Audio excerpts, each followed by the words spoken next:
My name is Emily. I am 34 years old. I live in a quiet neighborhood with my husband, Adam. We have been married for 8 years. We do not have any children. People think we are a happy couple, but they don't see how quiet our house is.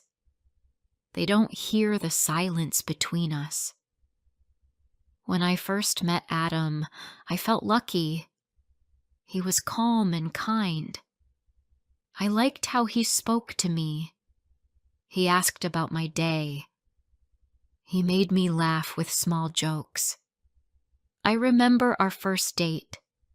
We went to a cafe near the train station. It was cold outside, but he brought me hot chocolate and covered my hands with his. "You have the softest hands," he said. I still remember how I smiled. We dated for a year before we got married. I was 26 and he was 30. We didn't have a big wedding, just close family and a few friends. I wore a white dress with small pink flowers. Adam said I looked like spring. In the first years of our marriage, things were good. We went to the market together on Sundays. We watched movies and cooked dinner together. Sometimes we danced in the kitchen for no reason. Adam used to kiss my forehead and say, "You make this house a home." I believed him. I believed in us. But now, after 8 years, things are different. He still lives here. He still eats the food I cook. He still sleeps beside me at night. But it feels like he has already left me. His body is here, but his mind is far away. Every day, I wait for him to come home from work. I work part-time at the town library, so I usually get home first. I light a candle. I play soft music. I cook his favorite meals. I try to make our home feel warm.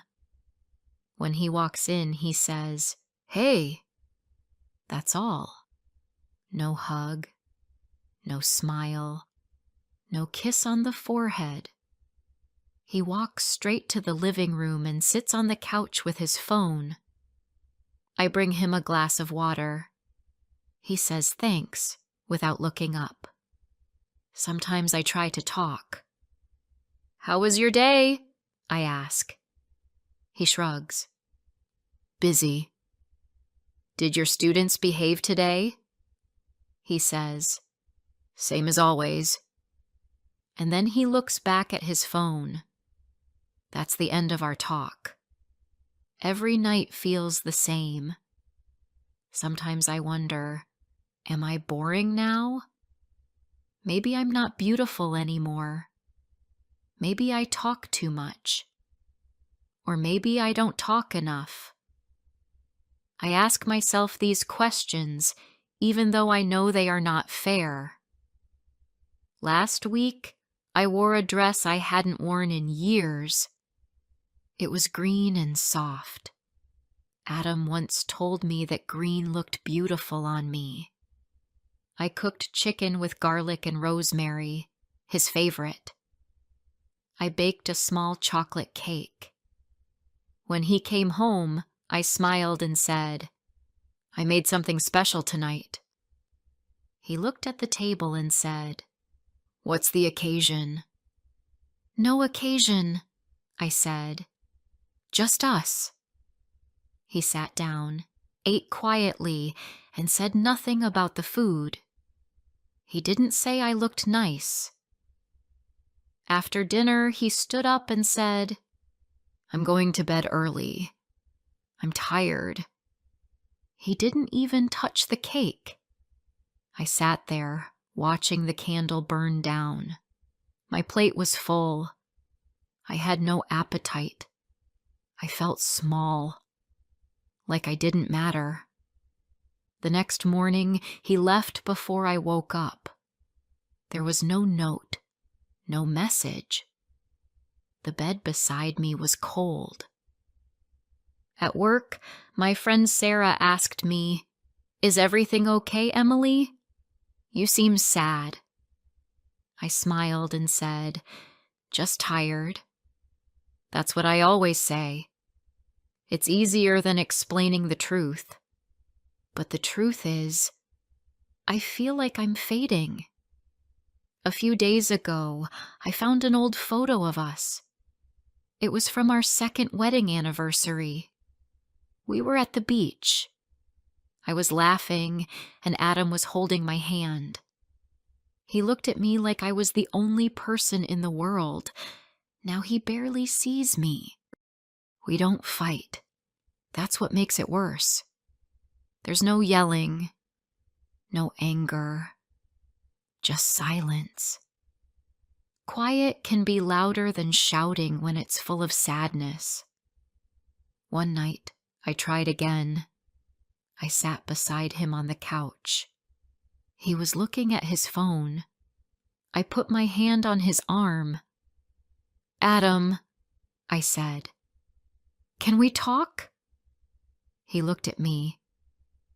"What about?" "I feel like we are growing apart.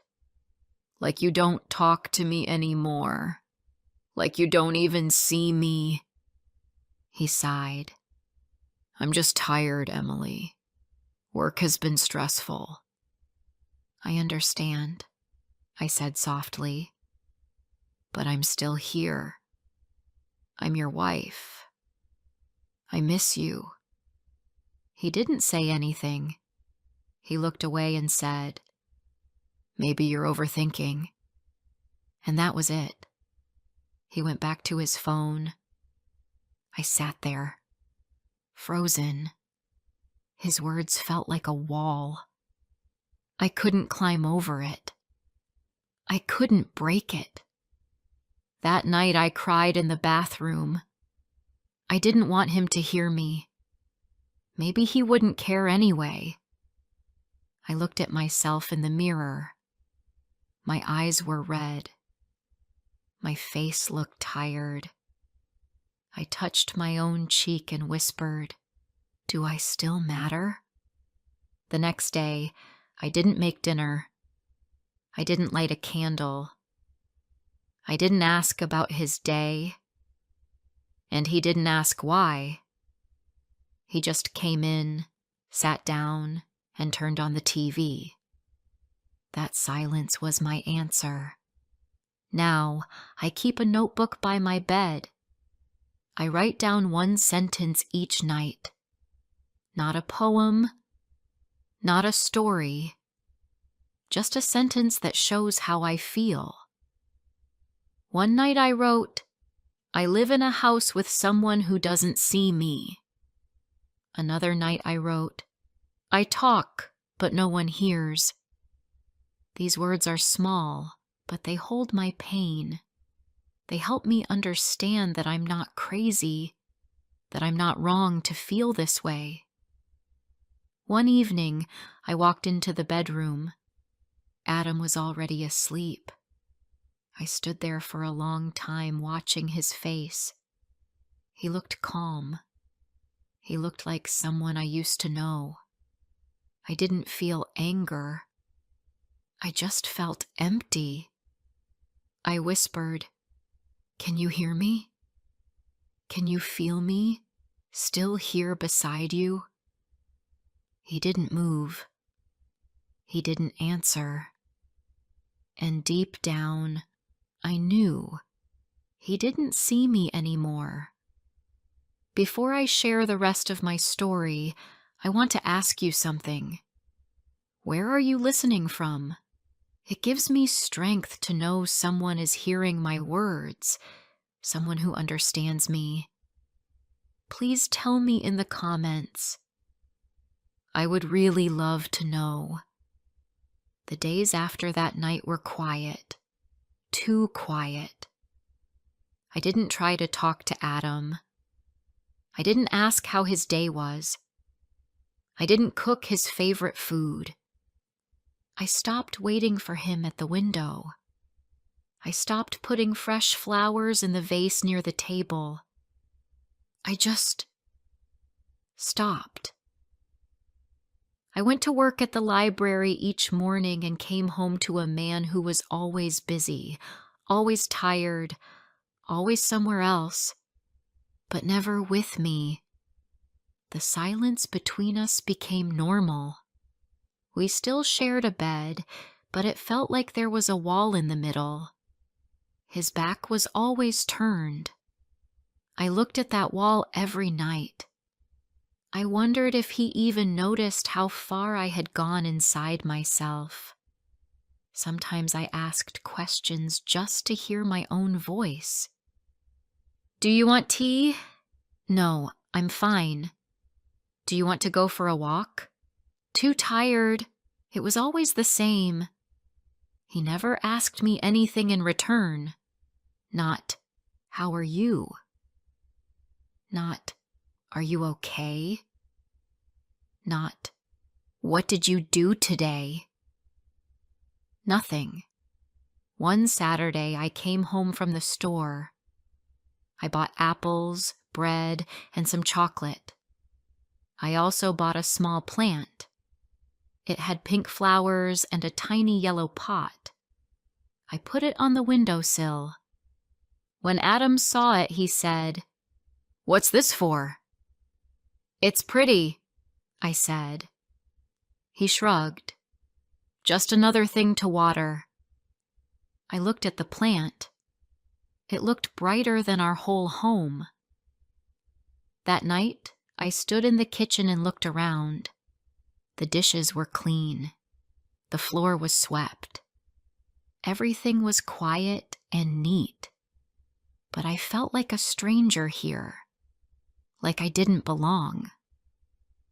I remember once, long ago, I asked Adam, "What makes you feel at home?" He had said, "You." Now I felt like the couch made him feel more at home than I did. One evening, I stayed late at the library. My coworker Sarah said, "Want to grab a coffee after work?" I paused. "Sure." We sat at a small cafe near the bus stop. It was warm inside. The chairs were soft. The music was low. It was the most comfort I had felt in weeks. Sarah asked, "Is everything okay with you and Adam?" I looked at my coffee. I stirred it even though I didn't need to. "I think he's forgotten how to love me," I said. She reached out and touched my hand. "I'm sorry, Emily." I nodded. "I just feel invisible. I don't think he sees me anymore. I don't think he even misses me." "You don't deserve that," she said. I looked out the window. The sky was turning pink. People were walking fast, going home. I felt like I had no home to return to. Later, when I did go home, Adam was on the couch again. The TV was playing. His phone was in his hand. "You're late," he said. "I went for coffee," I replied. He said nothing. "No, with who?" "No, how was it?" "No, did you have a good time?" Just silence. I went to bed early. I didn't want to sit beside him on the couch anymore. In bed, I opened my notebook. I wrote, "Today I stayed out longer than usual." He didn't ask why. He didn't even notice I was gone. The next morning, he left early for work. I stayed home. I cleaned the kitchen. I washed the bed sheets. I dusted the bookshelves. While dusting, I found one of his old love letters. It was in a box with our wedding cards. The letter said, Emily, when I look at you, I see everything I want to protect. You are my safe place." I sat on the floor and cried. Not loud tears, just quiet ones that slid down my face without asking. I didn't feel safe anymore. I didn't feel like someone he wanted to protect. I felt like someone he forgot to remember. That afternoon, I walked to the park. I didn't tell Adam. I didn't leave a note. I sat on a bench and watched the ducks swim across the pond. A young couple sat nearby. They were laughing. The man kissed the woman's hand. She leaned her head on his shoulder. I looked away. I felt something deep in my chest. It was not just pain. It was longing. I wanted to feel chosen again. Not just accepted. Not just lived with. Chosen. I walked back home slowly. When I opened the door, Adam was still on the couch. He looked up once. "Where were you?" "Out." He didn't ask anything more. He went back to his phone. I stood there, holding my bag, and I realized something. He doesn't wonder where I go anymore because he doesn't feel my absence. That night, I did not sleep beside him. I took my pillow and went to the small guest room. I closed the door. I didn't cry. I just stared at the ceiling and asked myself, why am I still here? Do I still believe he will come back to me? I knew the answer. I just wasn't ready to say it out loud yet. That night, sleeping in the guest room, I had a strange dream. I was standing in our kitchen, calling Adam's name. I called again and again, louder each time. But he just sat there, reading a book, not hearing me. I shouted, but he didn't turn his head. I waved my arms. I cried. Nothing worked. I stood in front of him, but it was like I was made of glass. He looked through me, not at me. When I woke up, it was still dark. The silence of the room was heavy. The sheets were cold. My pillow was wet. I had cried in my sleep. I got up quietly, walked into the kitchen, and made tea. I held the cup with both hands and stood by the window. The world outside was still asleep. The streetlights glowed. A few birds were waking up. I took a deep breath. Something inside me had changed. It wasn't loud or sudden. It was quiet, like the soft click of a door inside my heart, slowly closing. That morning, Adam walked into the kitchen and saw me standing there. "You didn't sleep in bed," he said. "I know." He waited, but I said nothing else. He took a glass of water, drank it, and walked away. No question. No, "Are you okay?" No, "Why not?" That was the moment I truly knew. He didn't care that I had left our bed. He didn't ask because he didn't feel the space I had left behind. That day, at the library, I couldn't stop thinking about our home, our marriage, myself. I started writing a list in my notebook during lunch. Not a shopping list. A list of what I had done for him over the years. Cooked him hundreds of meals. washed his clothes, sat beside him when he was sick, waited up when he came home late, gave him my time, gave him my heart, gave him my best years. And then, on the other side of the page, I made another list. What he had given me in return lately: silence, distance, excuses, coldness, emptiness. When I looked at the two lists, my eyes filled with tears. I closed the notebook and went to the bathroom so no one would see me cry. I splashed water on my face. I looked in the mirror. I whispered, "Emily, what are you doing?" I didn't have an answer. That evening I came home, made dinner for myself only, and ate alone. Adam came home late. I didn't ask where he was. He didn't offer an answer. He made a sandwich and sat on the couch. I sat at the table with my book. I could hear the sounds of the TV, but I didn't look at it.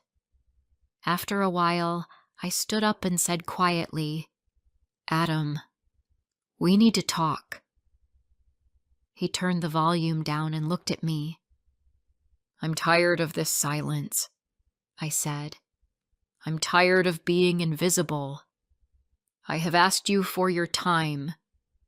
I have asked for your attention, but you don't give it." He opened his mouth, but I raised my hand. "Please let me finish." He closed his mouth and looked down. "I don't feel loved. I don't feel seen. I don't even feel like your wife anymore. I feel like a shadow in this house." He still didn't say anything. I continued. "I kept thinking maybe I was the problem. Maybe I was asking too much. But now I see. I was only asking for the basic things. To be spoken to, looked at, held, remembered." I paused. "I have been patient. I have been kind. But I can't keep doing this. I can't live like this." He looked up and said, "So what do you want to do?" That question was like a knife, not because of the words, but because of how empty they were. I said, "I want space. I want to find myself again." He frowned. "You're leaving?" "I think I have to," I said. "Not because I hate you, but because I love myself too. And I can't keep disappearing." He didn't stop me. He didn't say, "Please stay." He didn't ask, "Can we fix this?" He just looked away and turned the TV back on. That night, I packed a bag. Just the things I needed. A few clothes, my journal, a photo of me and my sister as kids, my books. I left the rest. In the morning, I called a taxi and went to stay with my friend Alice. She opened the door and hugged me. I didn't cry. I just whispered, "Thank you." For a few days, I stayed in her guest room. I helped her with dishes. I read books. I sat in her garden. I listened to the wind in the trees. I wrote in my notebook every night. Today I chose myself. It hurts, but it also feels right. Adam didn't call. He didn't ask where I was. He didn't try to bring me back. And that told me everything. One morning, while sitting with Alice, I said, I want to find a place of my own. She smiled. I'll help you. We found a small flat not far from the library. It had one bedroom, a small kitchen, and a balcony.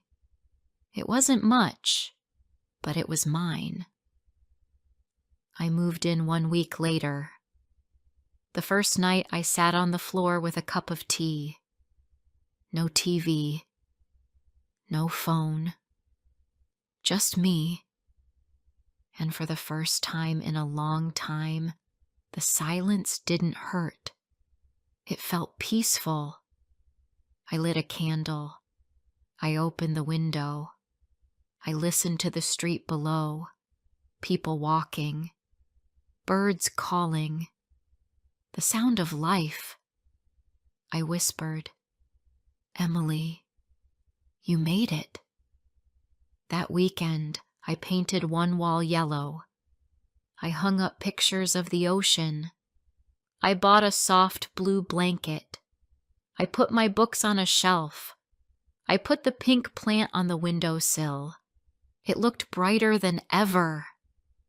Days passed, then weeks. One afternoon, I got a message from Adam. Hope you're okay. I stared at it for a long time.